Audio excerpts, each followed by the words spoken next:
everyone, my name is Shiloh, and my name is Micah. And welcome to the first episode of the New Music Podcast. This is going to be a podcast where we're running through each week's releases, talking a little bit about them, doing somewhat of a review, just a little bit of a discussion around them, and giving our takes on these new albums. Now, I do want to preface all this just by saying we're kind of catching up on releases. What are we? We're doing all of January this episode right now, and it's currently January 25th as of the recording of this episode. Yeah, so we're most of the way through the month. This is the 25th, and like midnight has not struck yet. So we're looking back a few weeks here, but we've got 7 nice little albums we're going to be taking a peek at today. Now album's a strong word. Now album is a strong word. I don't know if I would call all of them albums. I don't know if we would call all of them albums either. But we got quite a bit going on just for it being so early on in the year. Probably the biggest artist to drop something so far is debatably Kid Cudi. Actually, we might give that to 21 Savage. What would you say there? In the year of our Lord 2024, I think we give it to 21 Savage. I think we do too. I started saying Kid Cudi as the biggest artist, and then it came out, and it's like, you know, maybe that's not actually the truth anymore. Certainly would have been at one point or another, but oh, yeah, definitely. Yeah, I don't really think that Kid Cudi kind of has that hype anymore. I really think that INSANO might show us exactly why that is. Do you think that's fair? Just to quote somebody that I was reading reviews about the album about. Someone said, yeah, Kanye drained 15 years worth of talent from Kid Cudi on Kid See Ghost. And, yeah. Yeah, I think that's that's actually totally fair. And to kind of just... yeah, I feel like we're both kind of rolling on the general consensus on this album. We have mentioned a little bit about it to each other already.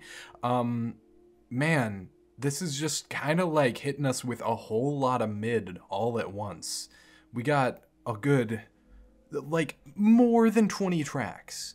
And, you know, I mean, reasonably speaking, how many of those 21 tracks do you really think are worth listening to? 2. Yeah.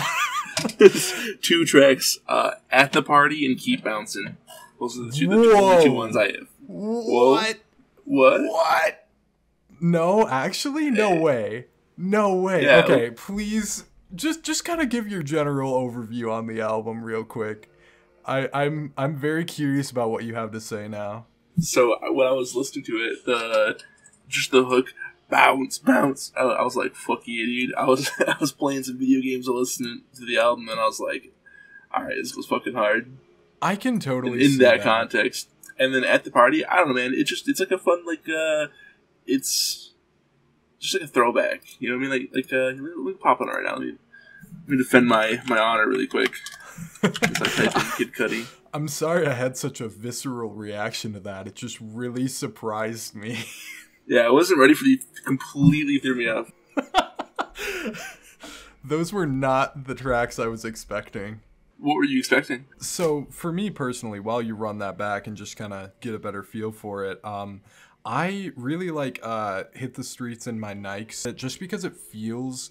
the way I want a Kid Cudi song to feel. And I'm not trying to pigeonhole him into something overly specific to just him and be like, yeah, no, this is a Kid Cudi song, you have to sound like Kid Cudi.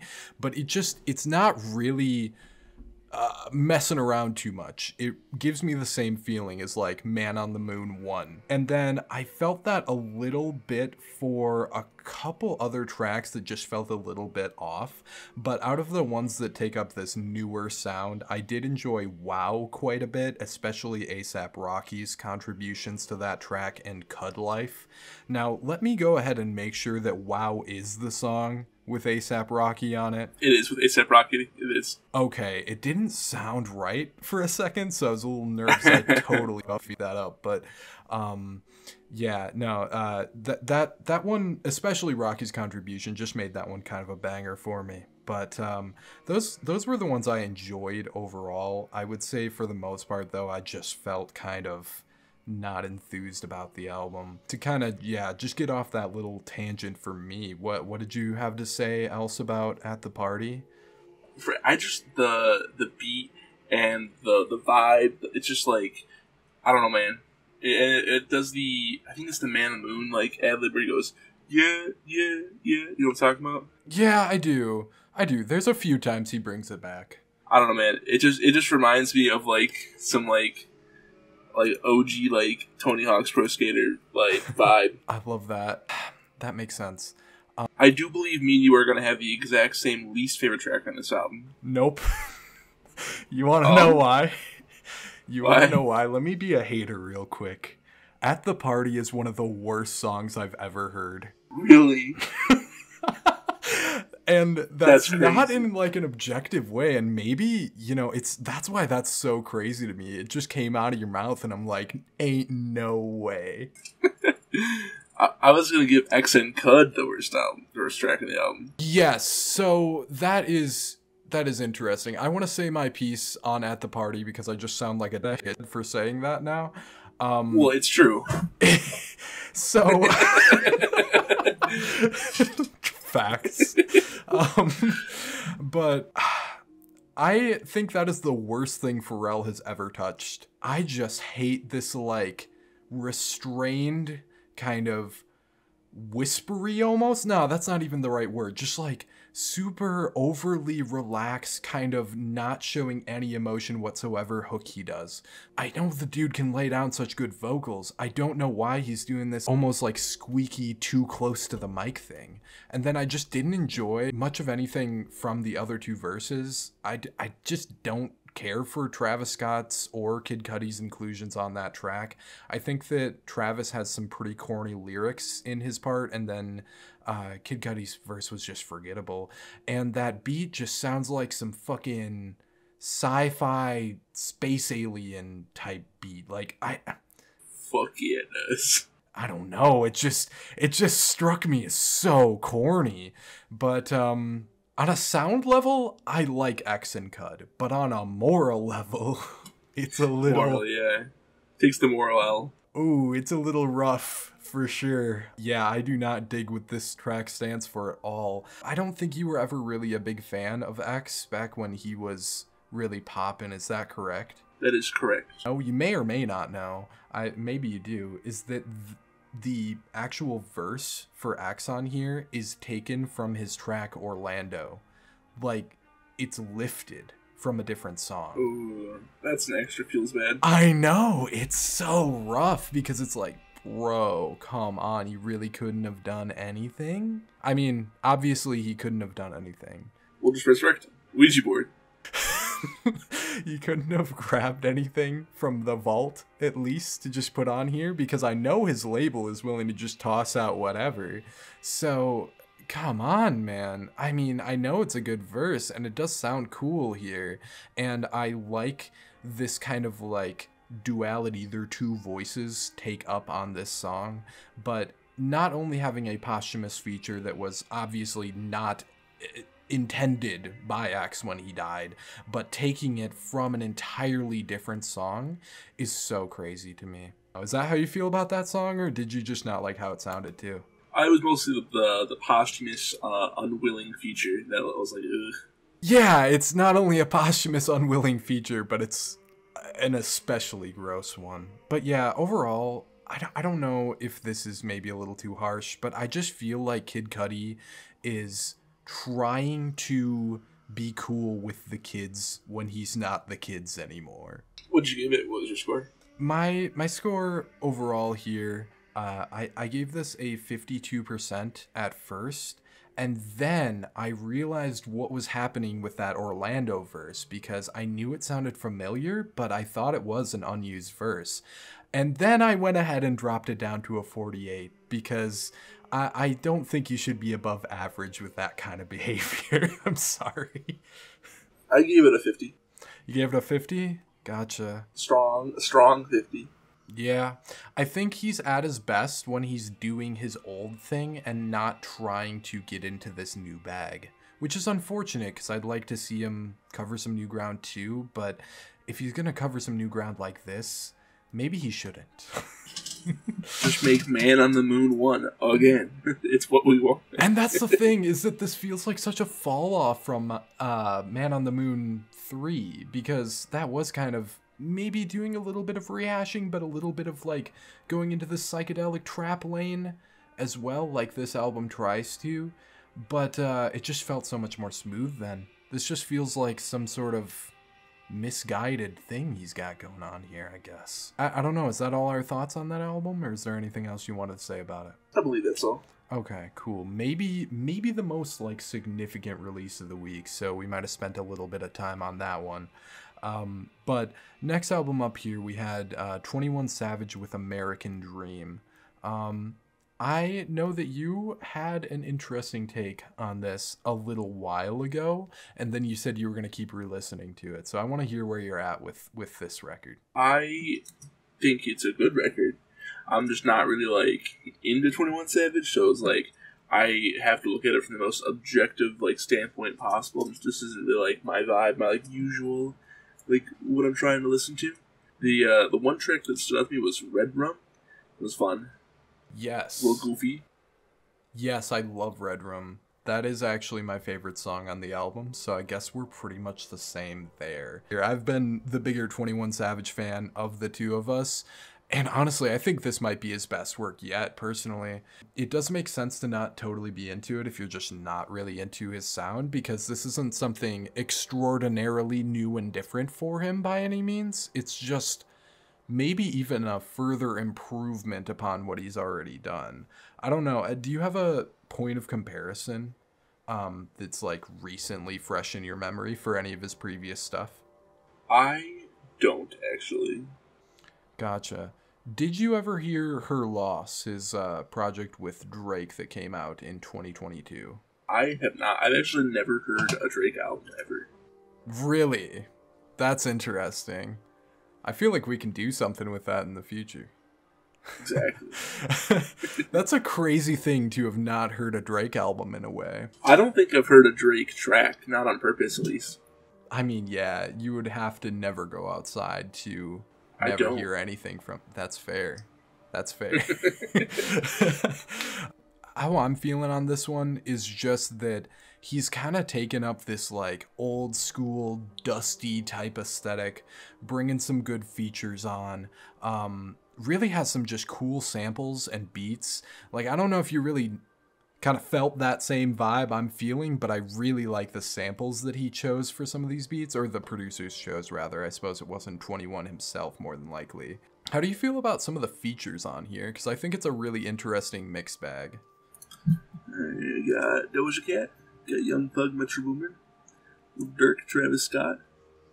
I don't have any strong opinions about anybody featured on this album. Oh, actually. Really? Okay. I've never heard anything from Young Thug, or Lil Durk, or Summer Walker, or anybody really besides Metro Boomin and Travis Scott. Interesting. I don't know. Maybe I just got more thoughts on this album overall than the two of us. And who knows, maybe I could just talk at length more in an actual video on this at some point. But I do want to mention how interesting it was that Doja Cat just sounds like she's been smoking like 20 cigarettes a day. I don't know what happened there, but it was cool. It's a nice little vibe. And then Young Thug, 70% of his verse was censored, I feel like, and that was also kind of funny, just because, like, he's got an ongoing court case, so I feel like that's probably why a lot of it is censored. I don't know if you're aware of that whole situation, but... I am a little bit. Yeah, okay, so I think that's probably why most of that verse is removed. I thought Lil Durk killed it, and then Travis Scott's appearance, much like Doja Cat's, was really interesting in that he just sounded different. I don't know, maybe that's about all I wanted to say. I thought that there were some bars on here that were just a little weird. There was a couple poop bars on both of the albums we have just talked about, and I feel like the poop bars are just becoming more and more of a meme, to the point where it might even be beneficial to lay down some poop bars when you get in the studio. However, that does not make them good. Every single time he says the word pussy, I'm like, yep, I remember this. Yeah, there you go. I'll never forget it. You can't. That's one of the better ad-libs of all time right there. It's my new text tone. That's actually perfect. I love that. What was your overall score? My overall score is 77% on this one. I gave it a 69 because funny number. And I didn't have any strong feelings, but I knew it was like good. You know what I mean? That is totally fair, yeah. Yeah, that is absolutely fair. And I feel like I yapped for a long time on that one. Might even trim it down, so I'm sorry to just go off on a whole bunch of tangents. But you said Red Rum was your favorite track, right? Yes, sir. Yeah, same. By like decently significant margin. Yep. I don't think it was close. Yeah, I've Dangerous as a second because of Lil Durk's contributions, and then I like Dark Days a lot as well. And then I put Pop Your Shit as my least favorite on here. How about you? I didn't give it, I think, least favorite, but if I had to pick, Pop Your Shit would definitely like be on there somewhere. Top 5 least favorite tracks of this sort of. Not an awesome one. Not an awesome one. Then we got Kali Uchis. And let me pull up Google Translate right quick, and I'll go ahead and cut this out in ORQUÍDEAS. ORQUÍDEAS. I don't think we should try. I don't think we should try either.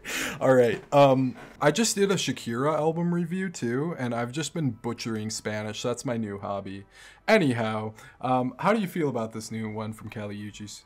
I feel like I have the. I'm coming at you with coldest takes from mankind. Frigid. This is a good album. This is a good album. It is a well above average Latin pop album that I thoroughly enjoyed, potentially more than most people would. I don't think I've heard a bad Kali Uchis song.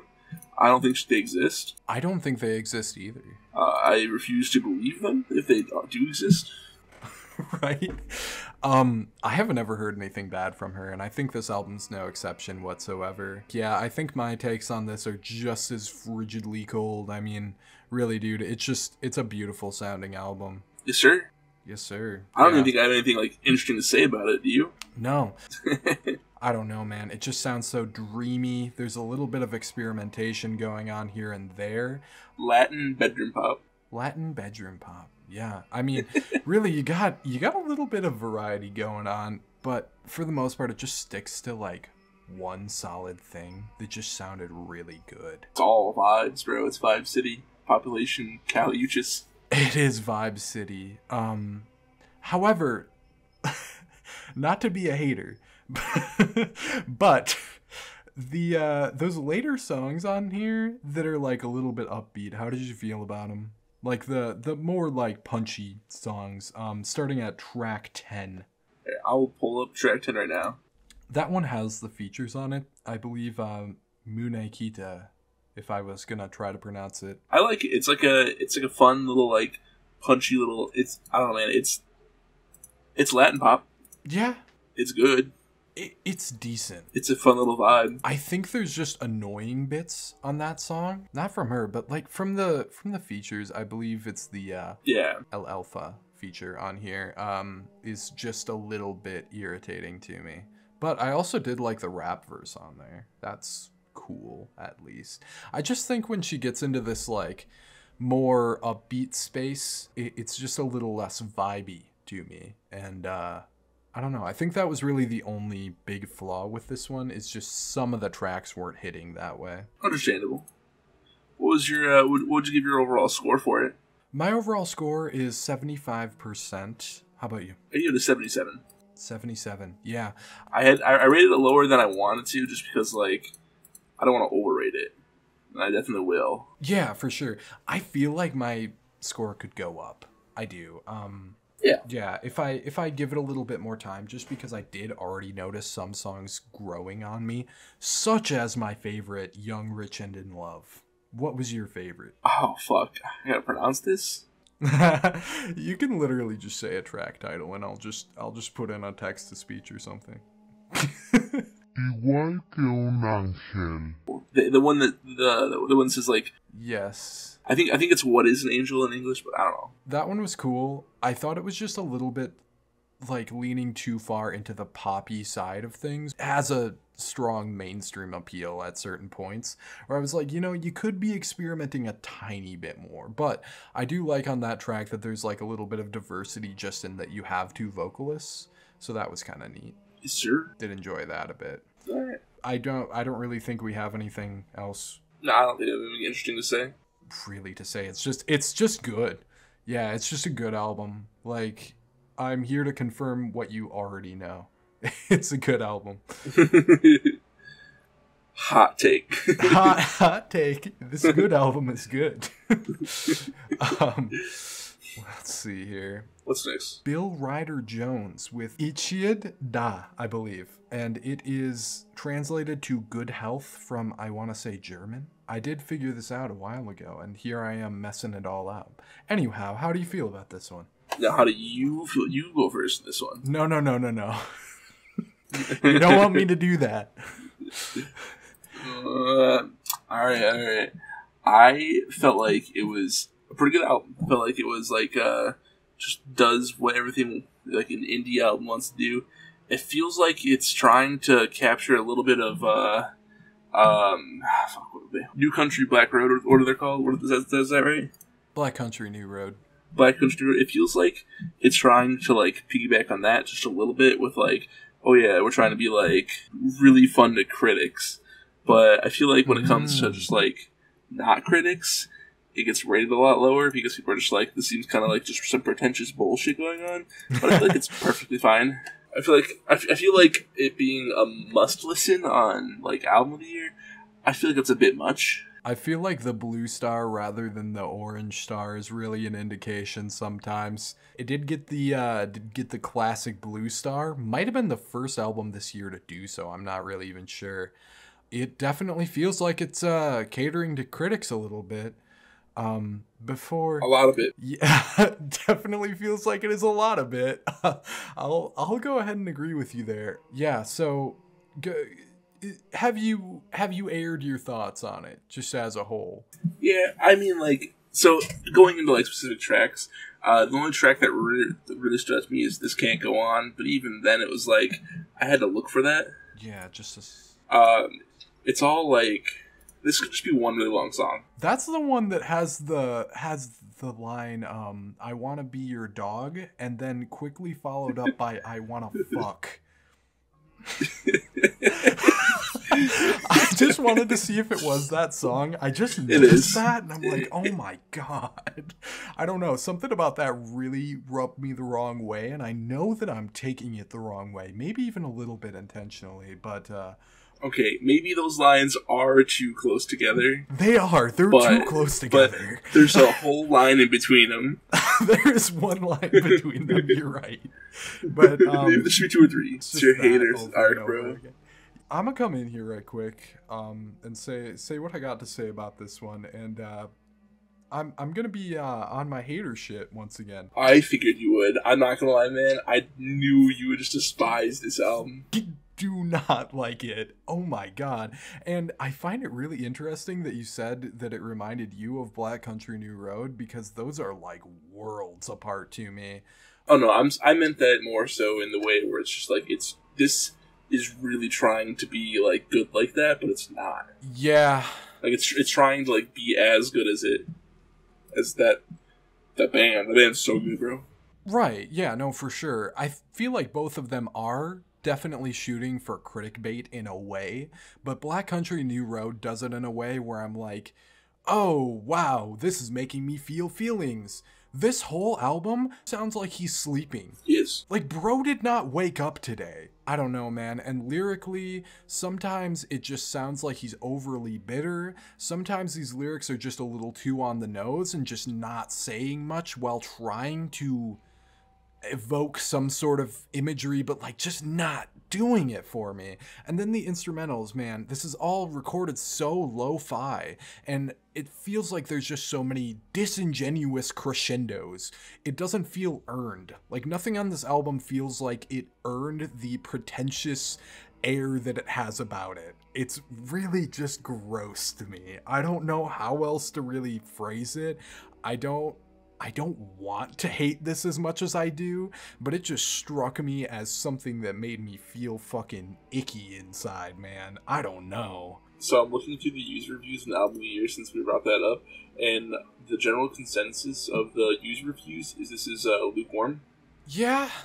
And one of the critics gave it a 100. Two of them gave it a 100. No, it's that kind of album. Yep. Huh, what was the album? Let me go ahead and search this up real quick, because I might remember, I might not. Margot Price. Margot Price released an album last year called Strays that I didn't really mess with, but I only checked out because it had the blue star and it was the first of the year to do it.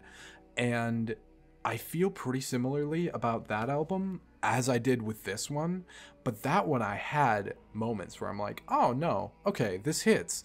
This one, just the whole way through, I'm like, this tone is gross, man. This is sticky. Like, it's just, ugh. just makes me have a sour look on my face the whole way through, and I don't even want to be that guy, but here I am being that guy. It's okay, someone's gotta be that guy. I guess so. I guess it'll be me then. I'll be that guy. Somebody's got to be the hater, right? What was your overall score? Let me guess. You gave it something in the 40s. No. Lower. How would you give it? 30s? 30s, yeah. I gave this a 34%. I would never come back to it. I gave it a 70. That's totally fair. That's totally fair, you know? You're the sane one. I feel like it's here. almost too high. You're the sane one here. I'll put it like that, because, you know, that's not too far away from the consensus. I think most people were feeling like good but not great on it, besides critics. And yeah, I didn't dig it. I will say one thing though, now that we're talking about this album, I will potentially never listen to this album again. What reason would you have to revisit it? Speaking of revisiting, let's stop doing that. What's next on our list? Well, real quick, favorite track on there, How Beautiful I Am. Least favorite on there, We Don't Need Them. We'll just run it, and I feel like anybody who hears those two songs can see my perspective and be like, oh yeah, this is why he hates it. So I'll just leave it at that. What were your favorites and least favorites on there? Or my favorite was this. My favorite was This Can't Go On. That was my favorite track. I don't have any least favorite tracks because there's like, I can't pick out of them because they're just kind of one song.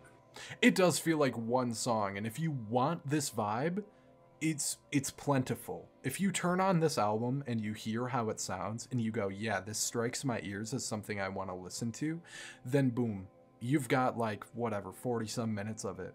Dude, it's right here. I feel like this is a nice like intro to like this kind of music that like this will like people be like, oh okay, this is more accessible. Now I can listen to more experimental indie music. Yeah. But then there's like Mac, but I mean I guess if you really want to do that though, Mac DeMarco just exists. You could just start there. No, for real, yeah. Mac DeMarco is this, but like likable. It's such a basic take, Steve I know, Lacy. but Steve Lacy, you could also start there and then be like. Sure, yeah. I mean, even poppier yet, but what album do we got next year? So I have next year Windows 96 and Gavriel with Dated New Aesthetic. I'm kind of our Vaporwave guy here, and I'm the reason we brought this to the table because of my strange obsession that's ongoing. But I want to mention Gavriel is Windows 96. There's not actually two separate people working on this album. That's just how it's listed. Gavriel was announced as his alternate name is Gavriel, and I thought that the name was going to be entirely shifted, but it's just listed as like a feature here. So I'm not really sure what's up with that, but it is important to just mention that there's actually one person working on this album. So I mean, my thoughts are going to be pretty standard on it, and maybe just a little bit predictable, but as somebody who's not super into Vaporwave, like actively and regularly listening to this sort of thing, how did you feel about it? I didn't hate the album, but I really didn't like it. You really didn't like it? I thought it was boring. I thought this kind of sounded like Vaporwave, but like people who hate Vaporwave, this is kind of what Vaporwave sounds like. That was my take. Huh. Okay. I fell asleep during this album on accident. I fell asleep during this album on accident too once, but I was tired and it just made me more relaxed. I wasn't tired, I was bored. I fell asleep from boredom. Oh no. I mean, that's kind of rough, but also kind of fair. I feel like that's fair of Vaporwave in general. It is some moody... But I like a lot of Vaporwave. Yeah. There's so much that's so good. But like, not this. Really? So what do you think makes this different from some of the stuff you've heard? I'm like run through some of these really quick. It's so forgettable. Every time I think about it, I have to go listen to it to like remember anything. Oof. Not to shit on it. That's okay. I just got done being a hater. You can be a hater. Where it tries to be ambient, there's just strictly better artists out there for this. Like, there's gonna be better of everything you can get here out there someplace. This is just like the strictly worse version of a lot of like other like music. Like I'm flipping through tracks right now. With track 3 on Take a Guess, I feel like I've heard this 1,000 times. No, it definitely isn't extremely original. I will give it not too many points in the camp of originality.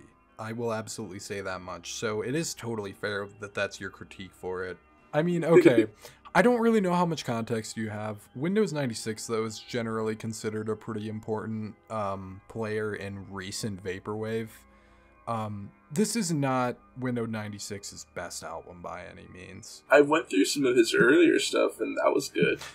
Did you? I did end up going through and looking through some stuff because I was like, I saw like he has songs that are popular. I'm like, oh, but why?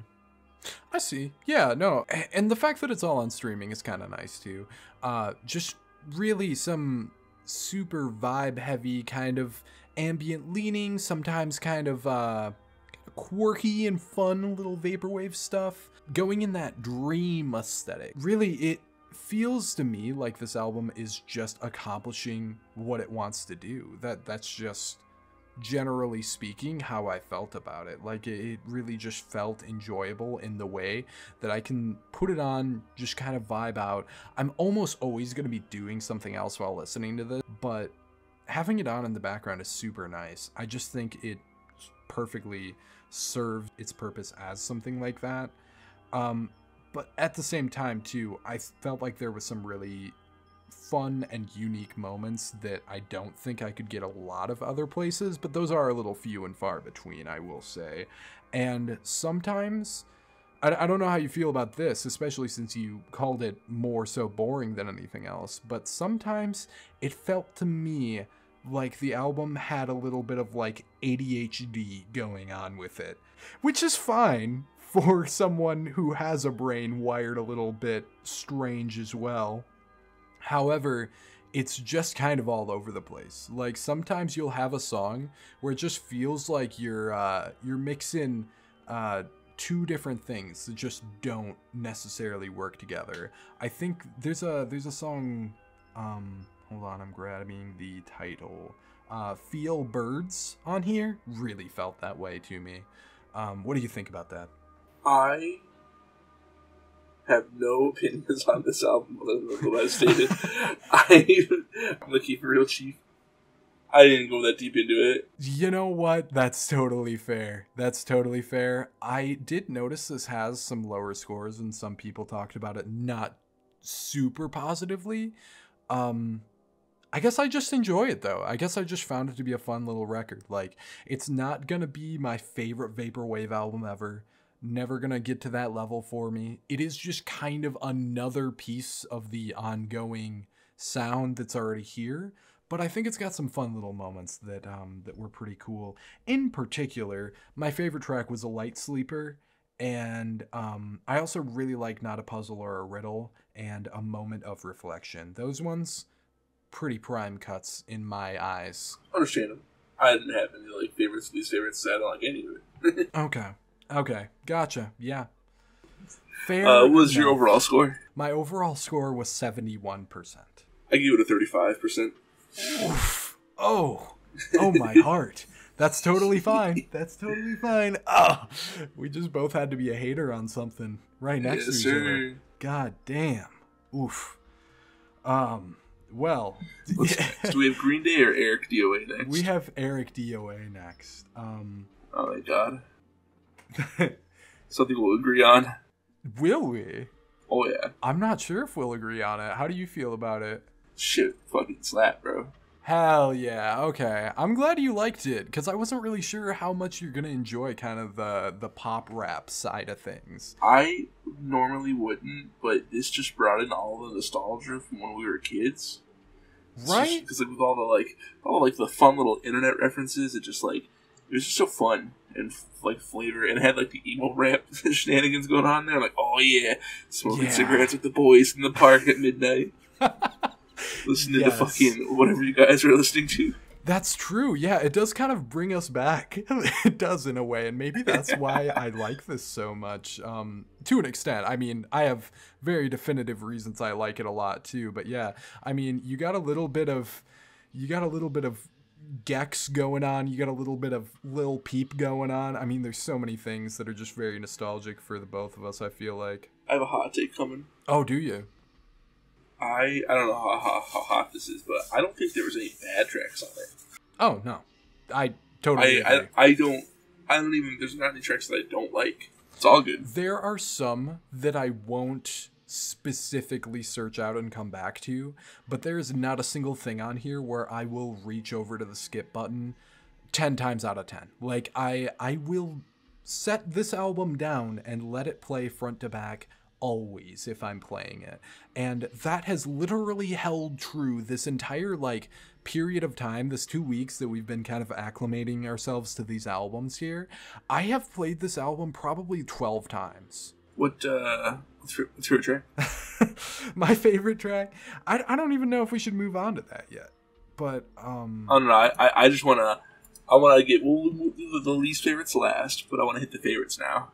Okay. My favorite is my favorite overall, and one of my favorite songs I've heard so far this year, if not my favorite, is Last June. Last June? Yeah. All right. And then Big Ass Bear Man and Pay Stub are close runner-ups as well. Good ones. Yeah. I really like Pay Stub as well. Mm-hmm. Gotcha. But my other one was Dancing with Somebody. That was a fun little bop. Dancing with Somebody is probably my fourth favorite if I had to pick one. In fact, it might even just be on the same level as those other two that I stated before. It is deceptively genius. It's like, because the song is really like sad and he's like all in his feels, but it's like actually a dance track. I did. I don't know if you like notice like the way that the drums are paced and everything. It's like bro's just crying in the club. He is crying in. No. He's crying at the function. He is crying at the function, and it's like, it's just it's a little relatable. It's such a vibe. Such a vibe. You know, I feel like we've stated our piece though, but fuck yeah to this album and this song, dude. Every song being as catchy as it is so crazy. Do you feel me on this? If I what? It's like impossibly catchy. Oh yeah. The whole album, like front to back, like dude is just serving up the catchiest hooks I've ever heard. My first time listening to the album, I was like, yes, another please. Right? I have it, I've had it in my mind here, and it does make a little bit of sense considering the closer on here is literally referencing sugar, but this album is a whole sugar rush. It is a sugar rush of an album. I believe that is a genre tag. Is it? I think I've heard that somewhere. That makes sense. And if this falls under that, then that makes sense as well. It's immediate, it's just sweet on the ears, it hits you, it's so satisfying. You know, I'm glad it's good too, because I decided I liked it with the first track title, The Cake is a Lie. I was like, alright. Yeah, right? Really good track titles too. Yeah. I'm cool, I'm good, I'm straight. That's really funny. Yeah. That one seems to just kind of demonstrate anxiety, where it's like you're just reassuring yourself that like, yeah, no, I'm actually fine, but like maybe not, you know? The hardest track title on this album though is Big Ass Bear Man. Yes, I know. I love Big Ass Bear Man as well. I don't think you can go harder than that. I think this is music's over, guys. This is the last episode. Music's over, we have Big Ass Bear Man. Nothing else is necessary. But yeah, I think this is gonna be my most played album of the year. It might not be my favorite of the year. I don't think it needs to be, but it's gonna be my most replayed. Like, this goes on in the car, period. Like, this is just what's been on. Oh yeah, car vibes 24/7. 12 times, and I drive for a living, so it makes sense. But like, yeah, Rookie numbers. Rookie numbers. By the end of the year, it will be. When I'm getting my recap for the year at the end, it's just gonna be this song, this album, rather, just front to back is going to be my top songs, and definitely Last June is going to be my top song of the year, I predict. That could change if Aries drops, who is exactly in this same vein, because pretty much every year Aries is on the top of my list. Tyler the Creator as well is kind of just like in this general same like pop rap kind of feels kind of just vibing out sort of space, and occupying this space with like a little bit of sugary hyper pop is just something I needed in my life. So fuck yeah to ericdoa on this one, man. Yes sir. Yes sir. For me it's a cool 83, I think, is what I'm going with on there. 81. Then our final one for the week. Oh god. Green Day with Saviors. Oh no. Save me from this album. I know that I'm going to be more lukewarm than you, straight up. So go ahead and rip into it. Let me hear ya. My notes, word for word, say reuse old bullshit, trying to be hip in this new age, but just comes off out of touch and annoying, and maybe even a little bit pretentious. I don't know if that's the right word to use, but like, Jesus Christ, man, I don't want to have to go listen to that right now to go fucking like brush up on it. It's like, I'm mad. The album pisses me off really bad. It's not as bad as God, what the fuck is their album called? Father of All Motherfuckers? Oh yeah, that one was much worse, but like, terrible album. Jesus Christ. The first track, The American Dream Is Killing Me, pisses me off to like no end. Mm-hmm. Oh my god. That one rubs me the wrong way too, not because I think it's a terrible song, but because they're just rehashing old Green Day. Yes! It's like, oh my god, just makes if they made something new and it sucked, I'd be like, well, at least they tried something new. No, they're just doing the old shit, but worse. I think it's a really interesting place this album is falling in. Not in that it's interesting to listen to or that I really enjoy it in, I don't know, even any kind of way, to where I would come back to it. But I do think it's interesting what happened here. Because last time around, Green Day decided they were now an arena rock band, okay? Literally directly sampling so many classic rock tunes, and they just went for that arena rock feel last time, and it came off extremely corny to almost everyone. Even diehard fans were kind of like, hey man, this kind of blows. And now they turned it around, and rather than innovating or doing something cool, they just rehashed exactly what they used to do. It's kind of crazy. This feels like American Idiot 2024 edition. Do you feel me on that? I'm angry that you said these words to me. The idea of what you're saying to me is pissing me off. I don't know, man. Something with that fucking album cover too. I'm like, I've fucking seen that somewhere. This is just not even like so corny, bro. Dude, it's like this album has existed for 20 years. It's like they just dusted off something that's 20 years old. Like, yeah. What? Like what happened here? Some B-sides that they were like, oh, let's just not master this at all or make it good. They'll just fucking throw it out there. It sounds like B-sides of American Idiot with a few leftover tracks from their last really shit album sprinkled in. And, okay, dude, fine. If you want to make American Idiot again, that's cool. But I don't think they realize that what people love about that album, at least a lot of people, is not only did you have such catchy, hard-hitting kind of choruses, some actual poignant, nicely written political commentary and societal commentary on there, and it was a concept album. You had so much going on with American Idiot. This is just a clusterfuck. Man, I'm not gonna lie, man. This is potentially the worst use of 46 minutes and 2 seconds. Listen to this album. Right down to the second, too. I have more fun like taking a hard shit. That is rough. I had more fun breaking my leg. Wow. Oof. See, I don't think you've ever liked Green Day, have you? I used to really like Green Day. When I was a Did kid. you? I liked Green Day a lot, probably up until the point I was about 15 or 16. I was a really big Green Day fan. I was like middle school age when I stopped. Yeah, I look back very fondly on, again, American Idiot, if we are to rehash that, and Dookie, some tracks on Nimrod, maybe, but this is just them rehashing their old stuff. Let's talk about One-Eyed Bastard. Go. Nice. Tell me about One-Eyed Bastard. Not. Do you remember the track? Oh my god, what song is this? Oh my god, I know. Do you this recognize the sample? This is not this song. Yes, I do. I cannot remember it's where it's from. It's Pink. Yeah, I know. It's Pink's like most popular song, I believe. It goes na na na na na na na na.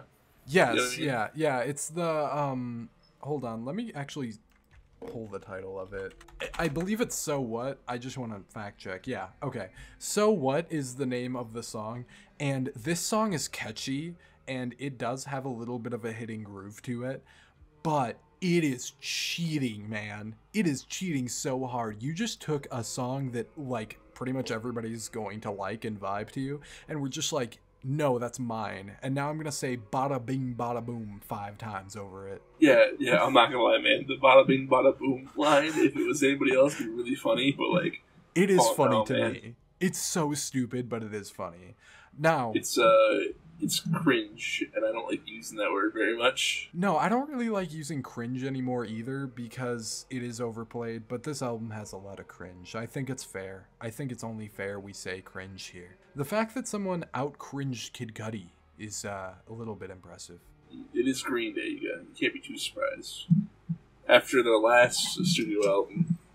Yeah, no, this is so much better than their last album, though. I have to give it that, and I'm gonna go ahead and hit you with some silver linings so we're not just being haters here. I do mess with a couple songs here quite a bit. I liked Dilemma a lot. That one he's talking about his alcoholism and his struggles with that. I think it felt pretty genuine in that way. You know, that's cool. It's good to see him kind of just getting into those roots and talking about something pretty deeply personal. That's all cool. And I think this one just hits a little harder. Like, it has a really passionate chorus on it. Some of the riffage of it is pretty sick overall. And then I do also want to give a shout out to what was the track called? Father to a Son.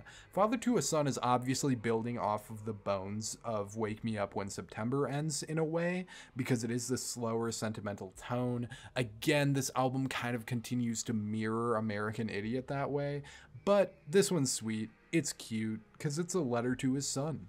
It's nice. I think it's a sweet sentiment, and I do want to say that this particular tone is a little bit sickening to me, this overly sentimental stuff, but here, you know, it just might be justified. I'll give you that. That's all I'll give you. I'll give you no more. That is the really good things I'll say about this one, because there are really good things, there are silver linings all over this, just not a lot of them. I had no favorite tracks because I believe all the tracks in this album sucked. So I am the Green Day hater. One-Eyed Bastard is my least favorite track. In fact, I would call it one of the worst songs I've ever heard, just because it's that's tough content. Stupid. It's so dumb. It's just dumb. I'm sorry. And B, not only is it dumb, it's cheating. Remember Tsunami Emergency? What? Remember Nav's album, Tsunami Emergency? Oh, no, I think it was Emergency Tsunami. Oh, yeah, no, it was Emergency Tsunami, you're right. Yeah. Oh. Worse than that? No, I didn't say the worst song I've ever heard. I said that it was one of the worst songs I've ever heard. Is it worse than anything on Emergency Tsunami? Maybe. Not? I don't know. You be the judge. Yeah, like I really am not a fan of anything Nav did on that record that we reviewed way back in the day also, but at the same time, man, I don't know. I really hold kind of a vendetta here that is it's strong. I'll just say that because dumbass song, so stupid, and it's just using another song. It's wild that it even happened and exists. But yeah, what ended up being your overall score? I gave it a not good out of 100, which is a -10 in my book. Wow. I don't know if we can do that. That's copyrighted. Alright, fine. No more Fantano references here. No I'll give it a 2. You'll give it a 2? Like 2%? Like, yes. That's nutty. That is crazy. That is what I would give One-Eyed Bastard, but I think everything else on here is significantly better than at 2%. But, you know, we're all entitled to our own opinions here, I suppose. I suppose we can go with that. Oh, Fancy Sauce was so bad. Why are you all quirked up? Quirked up white Billy Joe Armstrong, you're 50 years old. Why are you quirked up? Buddy. Come on. Oh my god. I'm sorry. Just kind of like the juvenile tone of this album was a little bit weird to me. He's trying, bro. He's trying. So my score for the Green Day album is going to be a 48%. Just because, yeah, I do feel like it's a little bit below average. No, you know what? You know what? It's really not. It's kind of low. It's so high. Why would you give it such a high score? There's a lot of 6s and 7s flying about for that album. That's why we're the professionals. That's why we're the professionals, yes. Yes, sir. But I would love to end this on a happier note. But the happy note that I'll leave this podcast episode on is that next episode, we are going to be covering Glass Beach's new album. Both of us, it is the last album we actually decided to approach for this episode because we were planning on putting it here. But both of us want to give it a little bit more time, let it soak in, and arrange our thoughts a bit more on it. I'm going to go ahead and hit you with a spoiler alert and say that's probably going to be very positive on my end. But I do want to put that out there right quick. And to kind of tease our next episode as well, I know that the Lyrical Lemonade, like kind of collective album is going to be coming out in just a matter of about 30 minutes as of the time of recording this. And we'll be covering that as well. I feel like you're going to end up hearing another 21 Savage song probably. I have no idea what the track list actually looks like. 21. That's me guessing. 21. Pussy. I'm not gonna lie, I love all of his ad-libs. All right, so then our rankings for the entire week here. What we did is we went ahead and added our scores together now that we know them both, and we're going to average everything out for the week. So this functions as our scores for the entire year of 2024 so far, as it does for our scores this week. Normally, I think we're going to go ahead and keep a running list so that we can just kind of show where everything is for the year. But obviously that's not really applicable since this is the first week we're doing this. So we're just going to run down the list here, give our combined average scores of each album, top to bottom here. You know what? Never mind. Let's go bottom to top. Always best for last, right? So Green Day, we averaged out to a 25%, which is again, literally insane, but we have a madman in the call here. Angry at Green Day. He's angry at Green Day. And then we got Bill Ryder-Jones sitting at a cool 52.5%. And then, you're never going to believe this, sitting at a cool 53% is Windows 96. And I love to see it. I know you probably don't. You would probably want Bill Ryder-Jones above Windows 96, right? Oh, yeah, 100%. Yeah.